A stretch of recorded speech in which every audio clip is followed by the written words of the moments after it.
Kenapa ada yang hamil di luar nikah? Kenapa ada yang pacaran? Kenapa ada yang tawuran? Ternyata karena gersang ruhiyahnya. Loh, kan dia sholat, Kak. Maaf, sholatnya hanya sekedar ritual, tapi tidak menyentuh spiritualnya. Lihat teman-teman, kekeringan jiwanya. Jiwanya kering gitu. Udah meraih prestasi. Kok hampa ya? Qalbun marid, hatinya sakit. Semos, senang melihat orang susah, susah melihat orang senang. Maka teman-teman, kalau kita tarik benang merahnya, kenapa fenomena itu terjadi? Karena salah satu faktornya, ibadah mereka tidak berkualitas, hanya sekedar formalitas. Karena ibadah mereka sebatas ritual, tidak menyentuh spiritual mereka, sehingga tidak ada dampak pada keimanan mereka. Ibadah itu penting. Bentuk ketaatan kita sama Allah, cinta sama Allah, itu ibadah. Cinta sama pacar, itu bukan ibadah. Jadi, cinta aja sama Allah, cinta aja sama orang tua, itu jadi ibadah loh.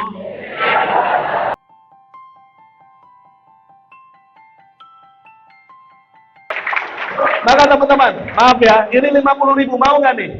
Serius mau nih? Bener serius? Nih, serius mau? Nih.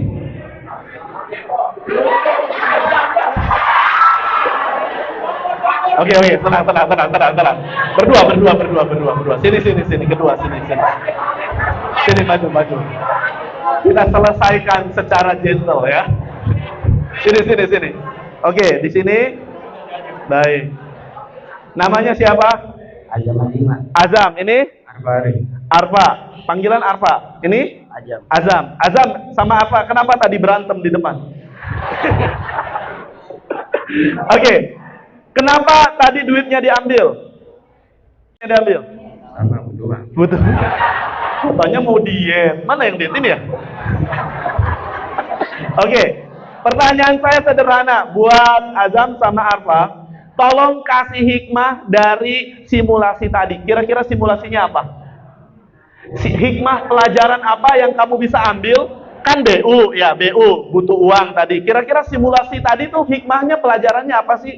Yang bisa ngasih hikmahnya berarti dapat duitnya. Wes, Armado. Silakan Pak. Bapak nanti menjualkan. Iya. Jadi kita ini disuruh ambil maju ke depan. Iya. Harus bekerja dulu untuk mendapatkan apa yang kita mau. Oke, boleh berikan tepuk tangan untuk Arfa. Benar. Zam, siapkan ya. Nanti duitnya nggak dapat. Duitnya di siapa? Ya Allah, di Azam. Nanti saya ambil. Tapi tolong coba kasih quotes kata-kata mutiara, terserah hikmah dari permainan tadi, simulasi tadi. Terserah Azam. Tenang. Ya, Zam, terserah Azam. Hikmahnya Tenang ya. pede dulu, hasilnya nanti aja.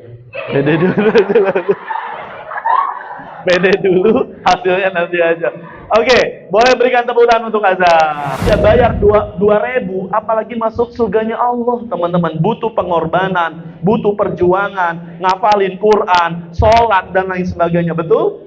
Selevel Nabi saja kakinya sampai bengkak ketika tahajud. Kita bukan Nabi, kita bukan kiai, tapi kerasanya tuh kayak orang yang udah dijamin gitu. Padahal fana. Ada 7 penyakit pemuda hari ini, pemuda Islam terutama. Yang pertama, lemahnya hubungan dengan Allah. Lebih takut kepada selain Allah. Ngerasa nggak teman-teman? Sampai sholat tarawih itu dibuat main-main gitu. Ihdinas siratal mustaqim, siratal ladzina an'amta 'alaihim ghairil maghdubi 'alaihim waladdallin. Amin. Ada yang kayak gitu.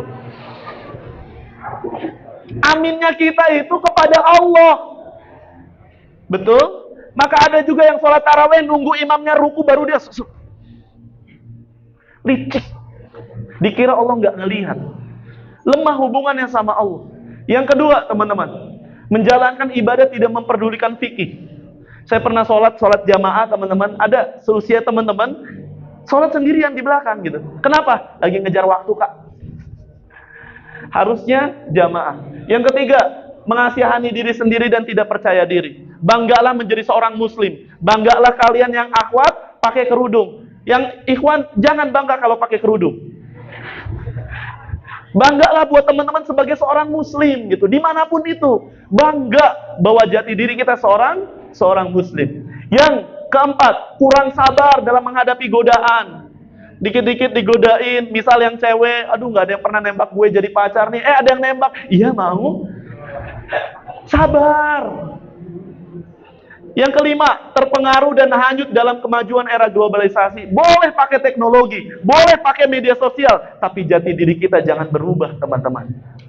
Yang keenam, tidak memiliki semangat juang dan mudah putus asa. Kalau di sini kelihatan semangat juangnya. Tadi kan ya semangat banget. Yang ketujuh, menyia-nyiakan waktu dan tidak mau menggali potensi dan bakat diri kita. Maka selagi teman-teman masih muda, yuk maksimalkan potensi kita, teman-teman.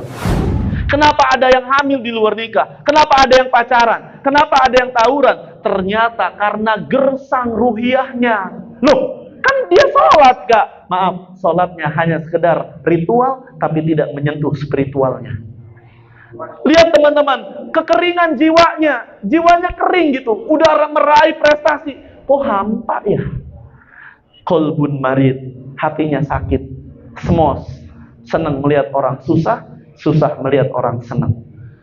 Maka teman-teman, kalau kita tarik benang merahnya, kenapa fenomena itu terjadi?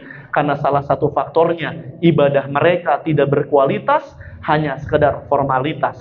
Karena ibadah mereka sebatas ritual, tidak menyentuh spiritual mereka, sehingga tidak ada dampak pada keimanan mereka. Maaf, mana yang lebih keren? Mana yang lebih penting? Ibadah mahdo atau ibadah ghairu mahdo?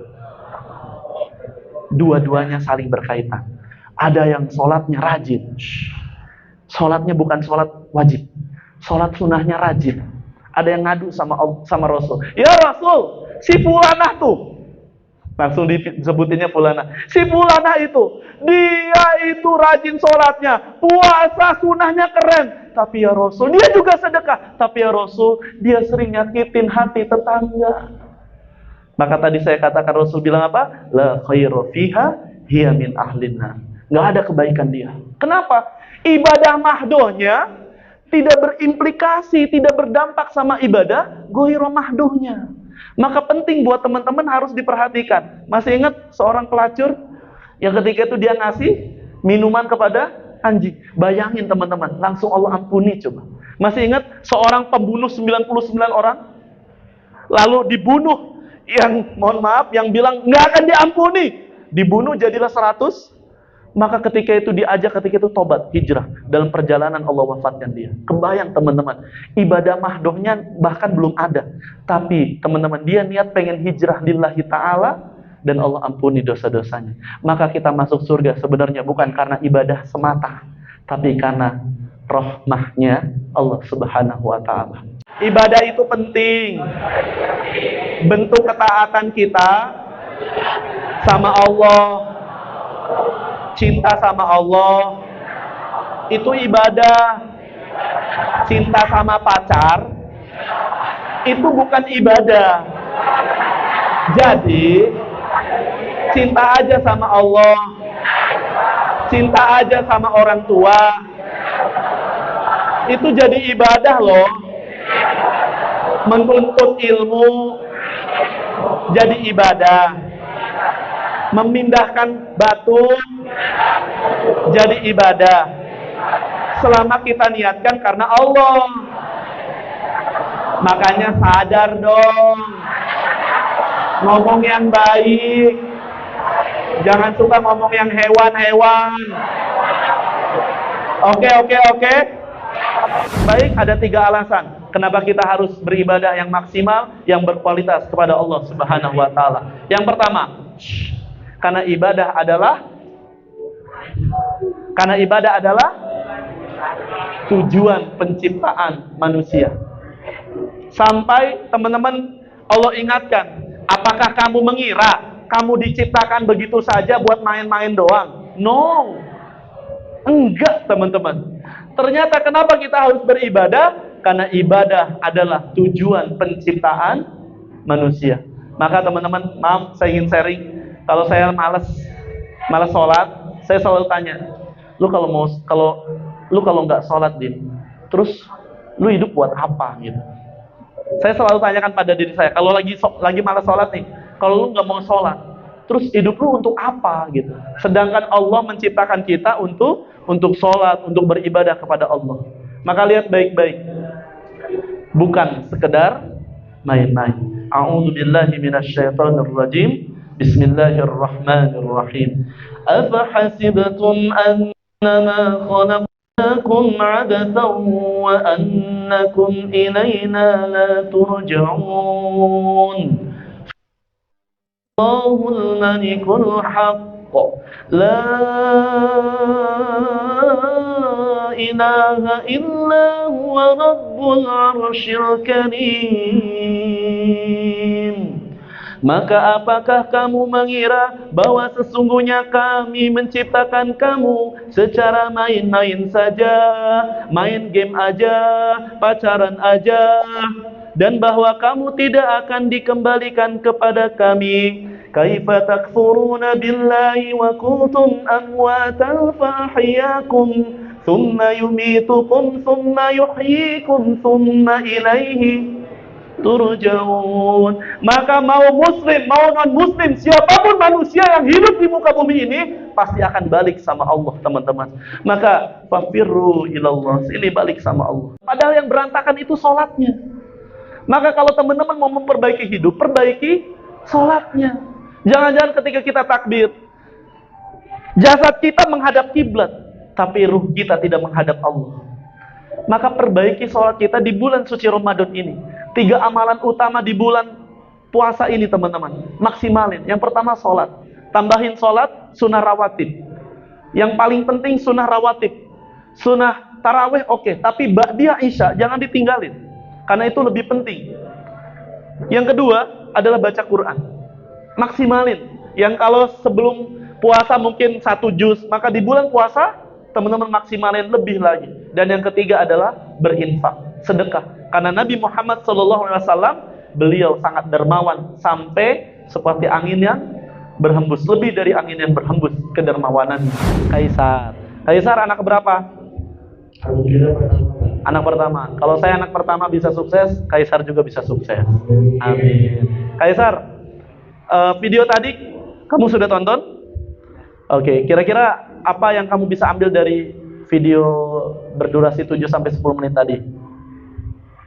Yang pasti dari video itu bahwa emang semuanya itu sudah diatur dan gimana kita, karena yang tadi sesuai Pak bilang, life is choice. Mana kalau misalnya kita mau nurutin apa yang ada, mengikuti apa yang ada yang udah terbukti itu, seperti di tadi dalam itu, atau mengikuti yang aneh-aneh. Oke. Jadi jangan ngadi-ngadi gitu ya. Ikutin aja maunya Allah kayak gimana, insya Allah kita akan selamat. Oke, Masya Allah. Boleh berikan tepuk tangan untuk Kaisar. Ya, silakan. Oke, boleh salaman deh. Iya.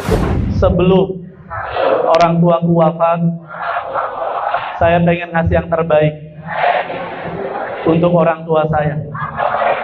Sebelum saya wafat nanti, saya ingin menjadi orang yang lebih baik, rajin sholat, khusyuk beribadah, baca Quran. Saya pengen banget wafat dalam keadaan membawa iman.